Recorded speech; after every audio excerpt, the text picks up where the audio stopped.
What would you do if your own parents erased you from existence, told the world you were dead, and then showed up 20 years later with a smile and a check, begging to meet a grandchild they invented? My name is Sophie Lawson. I am 37 years old, and this is the story of how I destroyed my parents' 50-year empire of lies in 3 minutes flat. 20 years ago, my mother pointed at the front door and told me I was dead to her. I was 16, 10 weeks pregnant, standing in the November rain with one suitcase and nowhere to go. That same night, my parents had their attorney draft papers, erasing me and any child I would ever have from the Lawson family. No inheritance, no obligation, no daughter. I kept those papers. I kept everything. For 2 decades, I was a ghost. They told their friends, their church, their entire community that I had moved abroad, gone to study in Europe. They built their spotless reputation on top of the daughter they threw away, like she never existed. Then last week, they showed up at my front door, desperate and smiling, demanding to meet their grandson, a grandson they had been bragging about for months, to 220 of their most powerful friends. They offered me $300,000, but here is what they did not know. That grandson never existed, and what they found instead would tear apart everything they spent 50 years building. But before I tell you what happened at their anniversary party, you need to understand the family I came from. Denver, Colorado, November 2004. I was 16 years old, a sophomore at St. Margaret's Academy, the kind of private school where last names meant everything, and tuition cost more than most people's rent. My father, Thomas Lawson, was a real estate attorney. He founded Lawson & Partners back in 1985, and his office sat right in the heart of downtown Denver. My mother, Patricia Lawson, had been president of the Parent-Teacher Association for 5 consecutive years. Every Sunday morning, the 5 of us sat in the front pew at Trinity Covenant Church, dressed in matching outfits my mother picked out every Saturday night. On paper, we were the picture-perfect American family, but every family has its hierarchy, and I learned mine early. My older brother Daniel was 23, in his 3rd year of law school, the golden son who would carry on the Lawson name. My sister Rachel was 21, studying to become a teacher, the beautiful daughter who never questioned a single thing. And then there was me. My mother once called me the surprise, born when she was 35, 7 years after she thought she was done having children. I do not think she ever forgave me for disrupting her plans. The signs were subtle but constant. Family portraits lined the living room walls, but somehow none of them included my school photos. Dinner conversations orbited around Daniel's law review articles or Rachel's student teaching placement. When I made the honor roll, my father would glance up from his plate, nod, and say, "That is nice, Sophie," then turn right back to Daniel. I learned to shrink. I learned not to ask for too much, not to need too much. When I was 14, I found an old family photo album tucked under the cabinet in the hallway. I opened it expecting memories. What I found instead were pictures where I had been cropped out, trimmed away so neatly that only 4 faces remained. I did not cry. I just closed the album and put it back exactly where I found it. My father had a saying he repeated at every holiday dinner, every family gathering, every Sunday brunch. Reputation takes 20 years to build, and only 5 minutes to destroy. I did not understand back then how prophetic those words would become, or that I would be the 5 minutes he feared most. And it all started on an October afternoon at the downtown public library, when a boy with kind eyes sat down across from a girl who had been crying alone in the biography section. But that part of the story, I will tell you next. The downtown public library was the only place in Denver where no one expected me to be someone else. I went there 3 afternoons a week, supposedly to study, but really just to breathe. No comparisons to Daniel, no reminders of Rachel's accomplishments. Just silence and the smell of old pages and the feeling of being invisible in a way that actually felt safe. That is where I met Ethan Cole on an October afternoon in 2004. He was 17, a senior at Roosevelt High, the public school my parents pretended did not exist. He worked part-time at his uncle's auto repair shop, and he had the kind of eyes that made you feel like someone was actually seeing you. He found me crying in the biography section after my mother had forgotten to pick me up from school for the fourth time that month. He slid into the chair across from me and said, "Hey, are you okay?" Nobody had asked me that question in a very long time. We dated secretly for 2 months. He was patient and gentle, and he made me feel like I was someone worth remembering, someone worth showing up for. Then, on October 28, 2004, I stood in the bathroom of a gas station, 3 miles from my school, staring at a pregnancy test with 2 pink lines. My hands would not stop shaking. When I told Ethan, he did not run. He did not make excuses. He held my hands and said, "We will figure this out together, Sophie. You are not alone." I wanted to believe him. Part of me did. But I knew my parents. I knew their first question would not be, "Are you okay?" It would be, "What will people think?" I decided to tell them at Sunday dinner. I did not know it would be the last meal I would ever eat in that house. Sunday, November 14th, 2004. 7:32 in the evening. The roast was overcooked. I remember that detail because I was staring at it, trying to find the courage to open my mouth, while my father complained about a property case, and my mother planned the church Christmas gala seating chart. "I have something to tell you." The table went silent. 4 faces turned toward me. "I am pregnant. 8 weeks." My mother's fork hit the plate like a gunshot. My father did not move. He asked who the father was. I told him, "Ethan Cole. He goes to Roosevelt High. He lives with his uncle. He works at an auto shop." 11 seconds of silence. I counted every one. Then my father stood up and said, "You will not keep it. If you keep that child, you are no longer part of this family." I looked at Daniel, begging him with my eyes to say something. He stared at his plate and did not move. I looked at Rachel. She opened her mouth, and for 1 second I thought she might speak. But my father shot her a look, and she swallowed whatever words she had. In that moment I understood. In this house, no one was allowed to save me. By 9:15 that night, I was standing on the front porch in the rain, with 1 suitcase and a sweater soaked through to my skin. My mother opened the door and pointed outside. Not my father. My mother. I turned back to look at her one last time, and she whispered, "Do not ever contact us." Then she closed the door. The sound of the deadbolt clicking into place was louder than the thunder. Daniel and Rachel watched from the upstairs window. Neither of them came down. I called Ethan from a payphone at the gas station on Milford Street. My hands were shaking so badly I could barely press the buttons. He arrived in 20 minutes. He jumped out of his uncle's truck before it fully stopped, wrapped his jacket around my shoulders, and held me while I fell apart. "I am here," he said. "I am right here." We had $300 between us, a pickup truck with unreliable brakes, and nowhere to go. That is when Dorothy Harris saved my life. She was our neighbor, 3 houses down, 63 years old, a retired school teacher, and the only person on our street who was not afraid of Thomas Lawson. She had seen me standing in the rain from her window and watched long enough to understand. She opened her door at nearly 10 o'clock at night and said, "You can stay with me, sweetheart, as long as you need." She made me a cup of hot chocolate and placed it in my trembling hands, and then she said something I have never forgotten.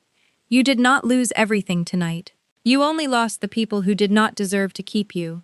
2 weeks later, Ethan found us a studio apartment in Portland, Oregon. $450 a month above a laundromat that smelled like bleach and secondhand hope. 3 days after they threw me out, a certified letter arrived requiring my signature. My father's attorney had drafted disinheritance papers the very night they put me on that porch. The document stated that Sophie Elizabeth Lawson forfeited all claims to the Lawson family estate and that the family bore no legal or moral obligation to her or any dependent thereof. Any dependent thereof. That was my unborn child, reduced to 3 words in a legal document, erased before she ever took her first breath. I kept that letter. I have kept it for 20 years, and it would come back to haunt the very people who signed it. But first, I had to survive. And surviving, as I was about to learn, would cost me more than I ever imagined. Surviving cost me everything I had and some things I did not even know I had left to give. Autumn Grace Lawson Cole was born on July 8, 2005, at Providence Portland Medical Center.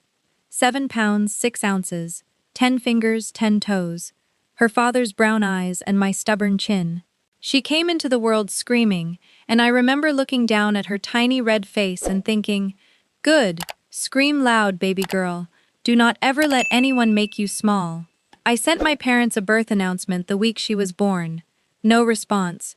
I sent a photo on her first birthday, Autumn in a little yellow dress, cake frosting on her nose. Silence. By her second birthday, I stopped trying. The first 5 years were a blur of survival. Ethan worked double shifts at a repair shop in Northeast Portland, while I finished my GED and started community college classes, 2 at a time, whatever I could fit around Autumn's schedule. We lived on instant noodles and day-old bread from the bakery down the street. I learned to patch patches and stretch a dollar until it begged for mercy. Ethan and I never got married. We kept saying someday, when we had enough money for a real wedding, when life calmed down. Someday kept getting pushed further and further away. Then, someday stopped existing altogether. March 15, 2010. A delivery truck ran a red light on Burnside. Ethan was driving home after a night shift. The officer who knocked on my door that morning said he was gone on impact. He was 27 years old. Autumn was 4. The life insurance policy through his shop paid out $15,000. That was it. $15,000 for 27 years of the kindest man I had ever known. I was 22, a single mother with a 4-year-old daughter, $15,000 in the bank, and absolutely no one left to call. 3 months after Ethan passed, I was cleaning out his things when I found a folded piece of paper tucked inside the pocket of his old work jacket. It was a letter, written in his handwriting, dated months before the accident, but never sent. It said, "Sophie, if there ever comes a day when I am not here, I need you to remember something. You were strong before you met me. I was just the lucky one who got to watch."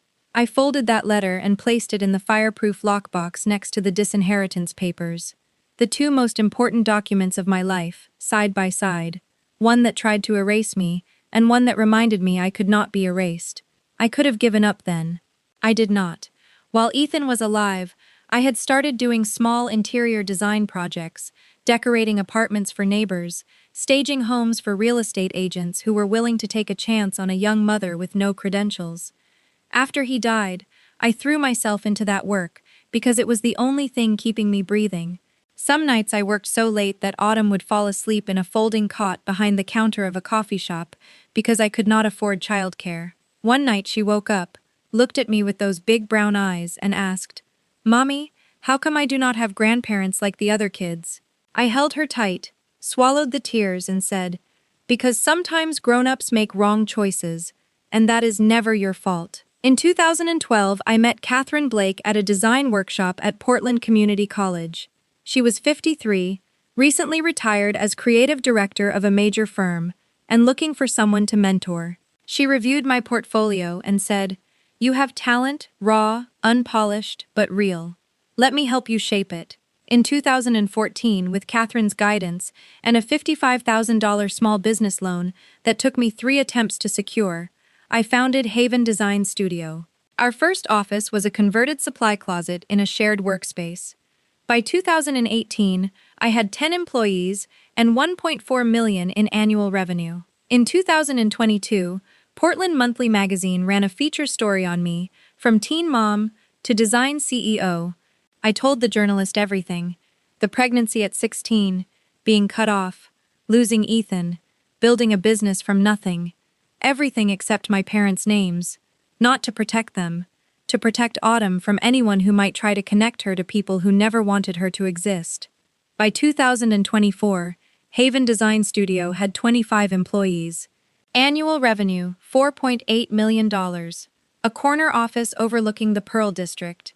And my daughter Autumn was 19 years old, a sophomore at the University of Oregon, majoring in psychology. She was brilliant and fierce and everything I had ever hoped she would become. 20 years. No contact from the Lawson family. Not a single phone call, not a letter, not even a whisper, until last week, when a black Mercedes with Colorado plates pulled up in front of my house. I sat in my driveway gripping the steering wheel, watching 2 figures stand at my front door. And I knew, The way you know a storm is coming, before the first drop of rain, that the past had finally come looking for me. But what my parents found when I opened that door was not what they expected, and what happened next changed everything. The past came looking for me on a Tuesday, November 5th, 2024. 6:47 in the evening. I had just left a client meeting, a tech executive renovating her lakefront estate outside Portland, a contract worth $900,000. My mind was still running through fabric samples and lighting options when I turned onto my street and saw the car, a black Mercedes-Benz S-Class, Colorado plates. My heart stopped. Two figures stood at my front door. The man had gray hair now, stooped shoulders. The woman still held herself with that rigid posture I remembered so well, that constant vigilance against anything that might crack her carefully constructed world. Thomas and Patricia Lawson. My parents. I had not seen them in 20 years. I sat in my driveway for a full minute, gripping the steering wheel, thinking about driving away, checking into a hotel, calling Autumn, pretending none of this was happening. But I was 37 years old. I owned a company. I had built a life without them. I was not going to run. My father spoke first. He scanned my designer coat, my leather bag, my house. Then he said, "We know about your son, Sophie. We would like to meet him. We would like to reconnect as a family." My mother stepped forward and added, "We know you have a boy. We would like him to be there." I stared at them. 20 years of silence. 20 years of pretending I did not exist. And now they were on my porch, asking to meet a grandson who had never been born. They explained. Their 50th wedding anniversary, November 15th, the Brown Palace Hotel in Denver. 220 guests. The mayor, Pastor Caldwell, the Rotary Club board. They needed their grandson there, representing the next generation of the Lawson family. My father reached into his briefcase and placed a blank check on my coffee table. $300,000. He said. "You bring your son to the celebration, stay for 3 hours, take some family photos, then go back to your life." My mother leaned in and whispered, "The combined estate is valued at $4.2 million. We are prepared to reinstate you. Equal share with Daniel and Rachel." I looked at that check sitting on the table I had bought, with money I earned myself, in the house I paid for with years of sleepless nights. "And if I say no?" I asked. My father's expression hardened. "We would prefer not to reach out to your son directly, Sophie, but if necessary, we can contact him ourselves. Explain the situation, help him understand his family history." That was when I heard footsteps on the stairs. "Mom, is everything okay?" I heard voices. Autumn stopped at the bottom of the staircase, sweatpants, University of Oregon hoodie, psychology textbook in her hand, dark hair in a messy ponytail. My mother rose to her feet. Her face cycled through confusion, then calculation, then something close to horror. "Who is this?" "This is Autumn," I said, positioning myself between my daughter and my parents. "My daughter. Your granddaughter." My father's voice cracked. "But the article said..." "The article said child," I replied. "You assumed the rest." Autumn looked from me to the two strangers in our living room. Understanding crossed her face. "These are them," she said. "The grandparents who threw you out when you were pregnant with me." My mother flinched. "It was more complicated than..." "Which part was complicated?" Autumn crossed her arms. "The part where you put a 16-year-old out in the rain, or the part where you spent 20 years pretending she did not exist?" My father recovered quickly. I watched the lawyer in him recalibrate. "A granddaughter," he said carefully. "That works. We can adjust the narrative." Autumn looked at him with a coldness I had never seen in my daughter before. "You want me to lie to 220 people about my entire life?" I told them to leave. As Thomas stood, he paused in front of Autumn's high school graduation photo hanging on the wall. His hand reached up, almost touching the frame, then pulled back. I saw it. That was the closest Thomas Lawson ever came to regret, and he let the moment pass. That night, after they left, I opened the fireproof lockbox. The disinheritance letter lay beside Ethan's letter, side by side. I photographed every page, uploaded them to the cloud, made backup copies. Autumn sat beside me on the bed, reading the legal document slowly. When she finished, Her eyes were red, but she refused to cry. "They really did it," she whispered. Then she looked at me and said, "I have an idea." I called Dorothy Harris the next morning. She remembered everything. "I watched from my window," she said. "Saw you standing in the rain." She still had her security camera footage from 2004. 20 minutes later, my phone buzzed with an email. A grainy but unmistakable image. A 16-year-old girl on a porch in the rain. 9:17 p.m., November 14th, 2004. Timestamp visible. Address partially in frame. "I have been waiting 20 years for someone to ask," she said. "Whatever you need, I am there." Then on Thursday, my phone rang with a Colorado area code. It was Daniel. He told me everything. Our mother had read the Portland Monthly article 2 years ago, but had not read it carefully. She saw the word child and the phrase successful business, and built an entire story about a grandson who was some kind of young entrepreneur. She told her church friends, her Rotary friends, constructed a whole narrative. Our father went along with it. They had been dining out on my imaginary son for months. Daniel also told me he had been a coward. 20 years ago, he should have come downstairs. 5 years ago, he found my number through the business website, dialed it a dozen times, and hung up every single time because he knew that if he talked to me, he would have to face what he let happen. Then he told me something that changed everything. The anniversary party was going to have a family moment live-streamed on the church Facebook page. Pastor Caldwell's idea. A show of unity for the congregation. Daniel and Rachel had talked. If I decided to come, I would not be alone. The next morning, Friday, my father called with his final offer. 300,000, full reinstatement, last chance. I told him I knew about the grandson story, the one he and my mother invented from an article they did not bother to read carefully. His voice turned to ice. "You are the one who destroyed this family, Sophie. You brought the shame." "I was 16 years old," I said. "I was pregnant and terrified, and I needed my parents. And you threw me away like I was nothing." "If you do not come to this party," he said, "you will never have another chance to be part of this family." "You said that exact thing 20 years ago," I replied. "And I built a better life without you than I ever could have had with you." He hung up. I sat in my office, hands trembling, but not from fear. For the first time in 20 years, I was not angry anymore. I was calm. And that calm was more dangerous than any rage I had ever felt.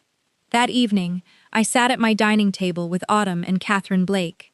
Catherine said, "They want a performance. They want you to show up, smile for the cameras, and validate 20 years of lies."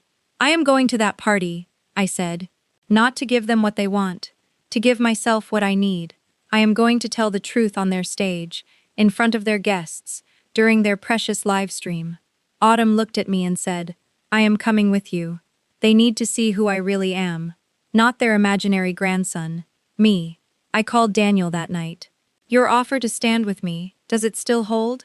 "It does," he said. "Rachel and I are ready." "Then do not warn them. Do not tell them I am coming. Can you do that?" "Yes." I looked out the window at the Portland skyline, at the city where I had built my life from ashes.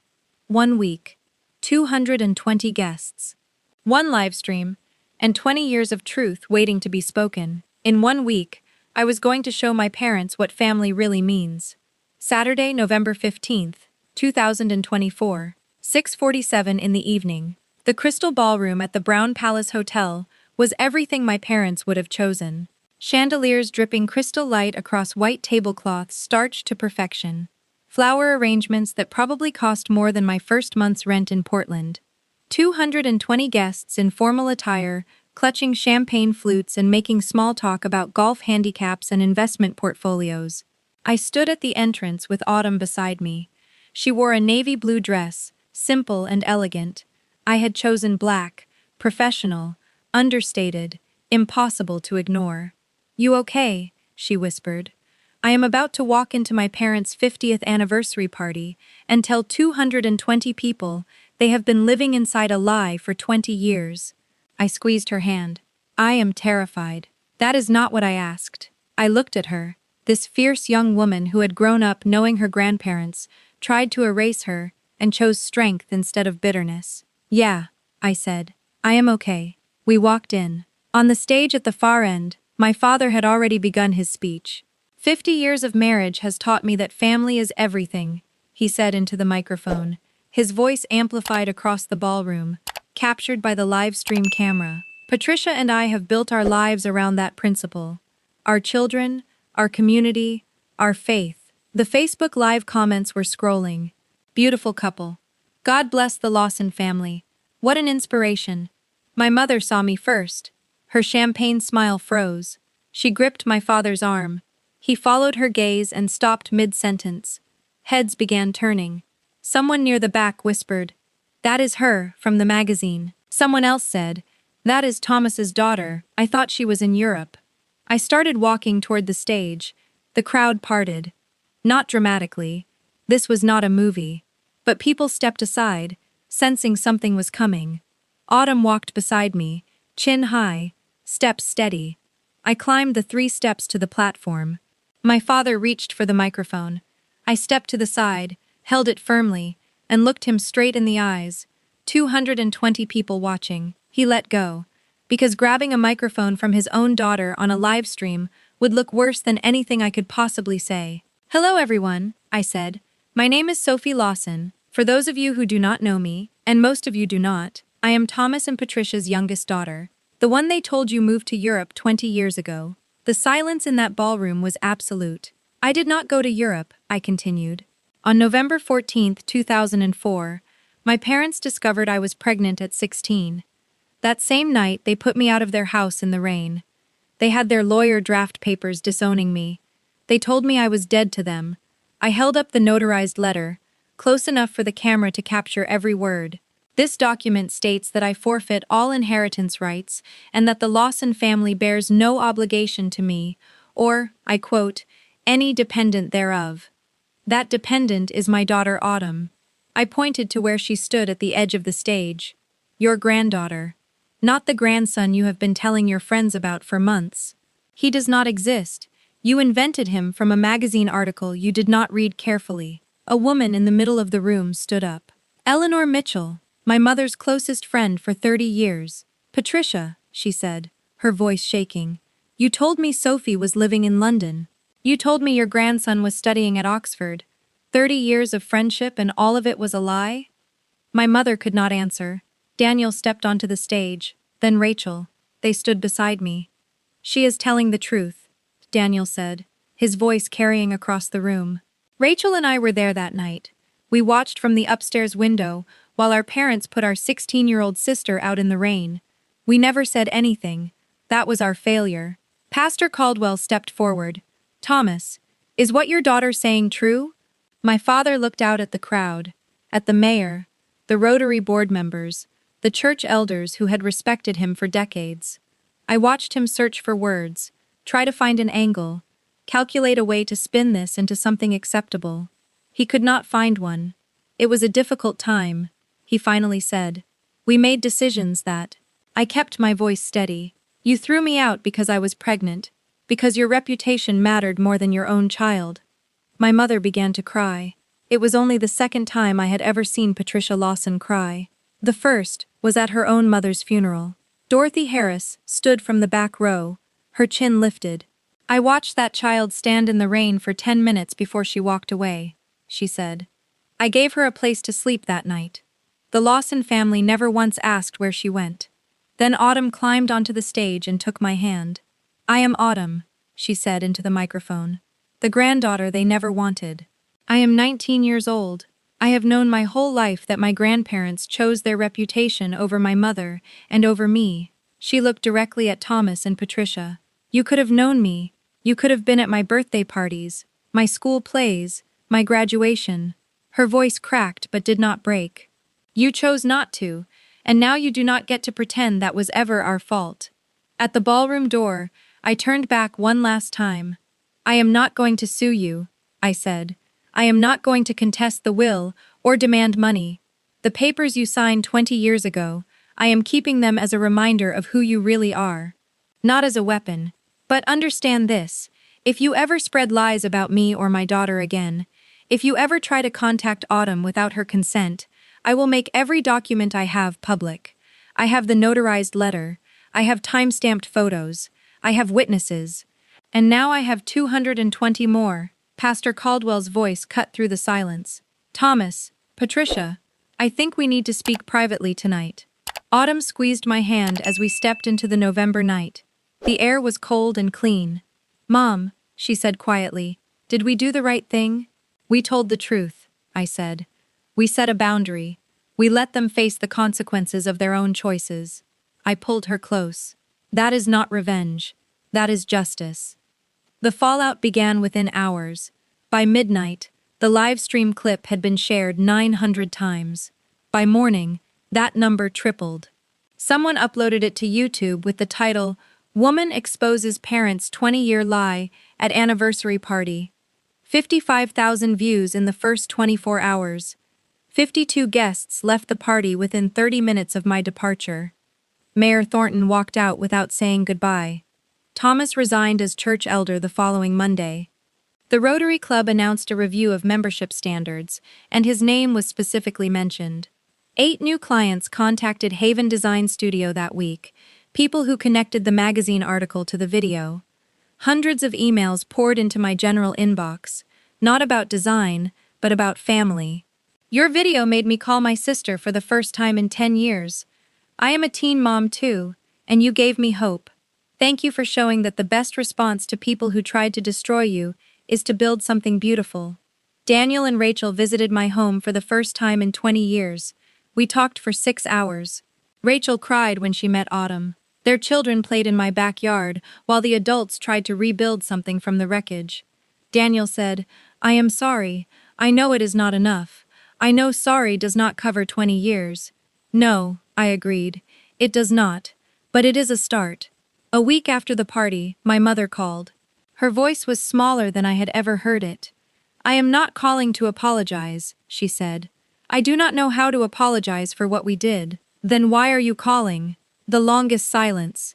Because I wanted to hear your voice. Because I have not heard it in 20 years and I realized I might never hear it again. Because my granddaughter stood on that stage and told 220 people she spent her whole life knowing we did not want her. And I could not breathe. I closed my eyes. I am not ready to forgive you, I said. I may never be, but I am not going to hang up on you either. That is more than I deserve, she whispered. Yes, it is. Thanksgiving 2024. My dining table seated 12. It had never been that full. Autumn sat at my right, Catherine Blake at my left. Dorothy Harris had flown up from Denver and was teaching my nephew how to fold napkins into swans. Daniel carved the turkey. Rachel's daughters argued about who got to light the candles. My parents were not there. We had not reached that point. Maybe we never would. But looking around that table, I realized I had spent 20 years mourning a family that never really wanted me. Now I was surrounded by people who chose to be here. Not because of a last name, not for a photo, but because they wanted to know me. The real me. Autumn stood to make a toast. She pulled out a folded piece of paper and said, I wrote something for my mom. When I was little, I used to ask why I did not have grandparents like the other kids. Mom always told me the truth, that they made a choice, and that choice was not about me. It took me years to really understand that. She looked at me. But I understand now. And I know that everything I have, everything I am, is because you never let their choice define us. She raised her glass. To the family we build, not the one we are born into. Everyone drank. Later, I stood at the kitchen window. Autumn appeared beside me. You okay? I looked at my daughter, at this life I had assembled from the ruins of everything I thought I had lost. Yeah, I said. I really am. If you are still listening, let me leave you with this. 20 years ago, I was a scared 16-year-old, standing in the rain, watching my parents' taillights disappear. I thought my life was over. I was wrong. I had Ethan, for as long as I could have him. I had Dorothy Harris, who opened her door when she did not have to. I had Catherine, who saw potential in a young mother with nothing but determination. I had Autumn, who grew up knowing the truth and chose to be fierce instead of bitter. And eventually, I had myself, the version of me that stopped asking for permission to exist. If you are in a place where your family makes you feel like you need to shrink to be acceptable, Like your worth depends on their approval. I understand. I have been there. But here is what I know now. You do not need their validation to know your value. Setting boundaries is not revenge. It is survival. And sometimes the family you build is stronger than the one you were born into. My parents still have not truly apologized. Thomas barely speaks. Patricia calls sometimes, and I answer when I can. Daniel and Rachel are trying. We are all trying. But I am not waiting for them to change. I am living my life. The one I built. The one I earned. The one that belongs entirely to me. That is not a happy ending. It is a real one. And real endings do not need applause. They just need truth. Thank you for listening to my story. If it meant something to you, if it made you feel less alone, please share it. Because everyone deserves to be seen.